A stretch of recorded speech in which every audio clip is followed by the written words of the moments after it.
Amber Vilhauer here, your online business growth expert. And during today's fast track video, I'm going to take you behind the curtain and I'm going to give you some advice and talk to you about branding, especially as it relates to your colors and your font choices.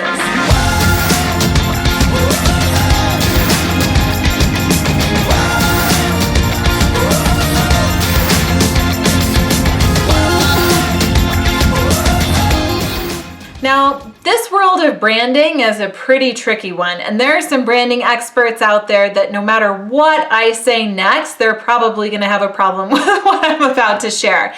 But I'm going to share with you my best advice so that you don't veer too far down the branding rabbit hole. We want to give you some creative control. We definitely want to guide you in the right path. But I also have the responsibility to share with you this knowledge based on knowing that your brand is going to change. Whatever you think it is today, it will not be this way 10 years from now, guaranteed. And that's because the reality is, as you start this business, you're starting it based on what you know today. Well, you are a human evolving, right? Hopefully you're out there going to events and masterminds, and you're reading books, and you're watching YouTube videos and TED Talks, and you're trying to up level. You're trying to up your game and get better, right? As you get better, both personally and professionally, do you think that that's going to have an impact on your message and your position within your industry? As the market in front of you changes, do you think that's going to have an impact on the direction of your company? Absolutely. Now, it doesn't mean that your colors and your fonts are going to change, but your brand identity as you know it very likely is going to change, okay? So, for example, one piece of your brand identity is you and how you show up and dress to the world. Well, when I first got started in this business, I wore slacks and a professional shirt and a jacket a lot of times. Whereas today, my brand is much more personal, much more relaxed. And so oftentimes I'm wearing really nice jeans with a nice shirt, different jewelry. I might be wearing my hair differently or my makeup differently, and that sets a different kind of tone on my website and all of my other assets like video and social media imagery, etc. Now, I'm not saying that I'm going to go to an extreme and all of a sudden have like black hair and black nails and bright red lipstick, right? I mean, that could happen. I just don't foresee that happening. But the point is that you're a human evolving, so your brand will evolve too. I think that the best things that you need to know to set yourself up for success is start by thinking about your customer. Think about the end in mind. So if I'm thinking about my customer right now, what are their thoughts and feelings? How do I feel toward them? Those types of things likely won't change. If anything, my affection, my affinity for you as my prospect, it's only going to grow over time. But chances are my general messaging, for example, I build websites, I support you with online marketing, and I can market and launch your book. Those are the three services that I offer, and that has not changed since I started this company back in 2007. So the type of service that I offer is the same. My affinity for you is the same or even deeper. And my clientele has shifted a little bit, but not a whole lot. I still work with authors, speakers, and coaches and influencers, both big and small. But the things that have shifted are subtle. Like, for example, the type of clientele that I work with. What is their mindset? What are their feelings? What do they value in a service provider? How am I communicating to that person? Is it more personal and friendly? Is it more professional and serious? So those things all do tend to play into this concept of branding overall. But when you sit down to establish your website for the first time, this may be a little overwhelming, which is why I say we don't want to veer too far down into the rabbit hole. Yes, we want to keep our target audience top of mind, but I do think that there is some room and flexibility to start out with what you like, and then we can get some experience under our belt and start to reposition a little bit into what your customer needs from you. Okay, so those are two different things. when I have a website that I'm getting started to design and the client doesn't have a logo, then I like to ask them, well, can you pick 2 colors and 2 fonts for me that you like? And here's what we'll do.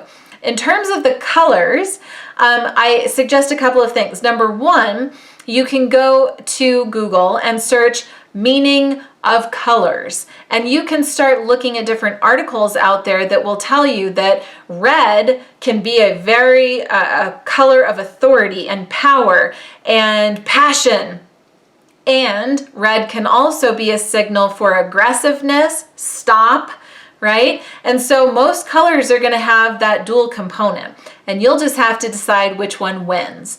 Now, blue is one of the most common colors out there for logos, and the reason for that is because it's a little bit more neutral. It's hard to misinterpret blue. It's usually pretty professional, trustworthy, calming, serenity, confidence building, right? And so if you go out and look for the color of the meaning of color, you should be able to have a sense of the 2 colors that you like the most. And I would pick one that's a primary and one that's a secondary. Also, you can't just go to a designer and say, oh yeah, I like blue and red, because there's so many different variations of the color blue and of the color red. So the next thing that I encourage my clients to do is go to something like Pinterest or Google Images and start to search under blue and red palette, or blue and red room, wedding, whatever it is, because you'll get to see different common palettes out there and how people mix these colors. And all of a sudden you'll see somebody's bedroom painted in red and blue, and it's like fireworks go off in your mind and you love those shades together. Perfect. Now we are a giant leap ahead in the branding process for your website. Now we have our colors together. The next thing that you want to do is look at fonts. Ideally, you want a primary and a secondary font. And I like to start at Google Fonts, but then I also like to migrate myself over to Creative Market and Google Fonts.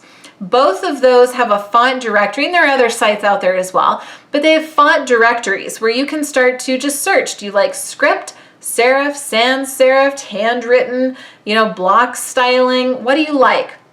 And you'll start to play around with different options until you start to come across something that you really are drawn to.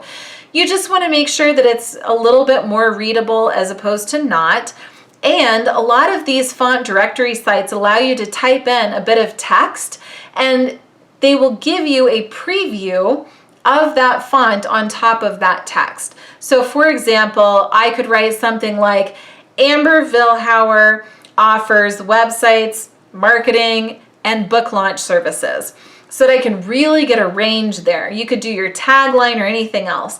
And what I'm looking for is, how does that font display both in uppercase and lowercase? And do I like the way that the characters, the text pieces meld together? Is it legible? Do I like the look of it? Do I have any issues with it? Also, you should be able to see there are different font weights. So one might be light, book, italics, bold, extra bold, wide. You'll have all of these different variations of the same font. And so I just like to experiment with it to make sure that I'm getting myself into an awesome font that's going to last. And once you decide on the fonts that you like and the colors that you like, I would send that off to your web designer. Now for me, I have clients do this exercise, and largely what I get back works. But it still might take some finesse on my end to make it all come together. So I might use these fonts and colors to come up with a typography-based logo that is your first and last name, using a mixture of those elements.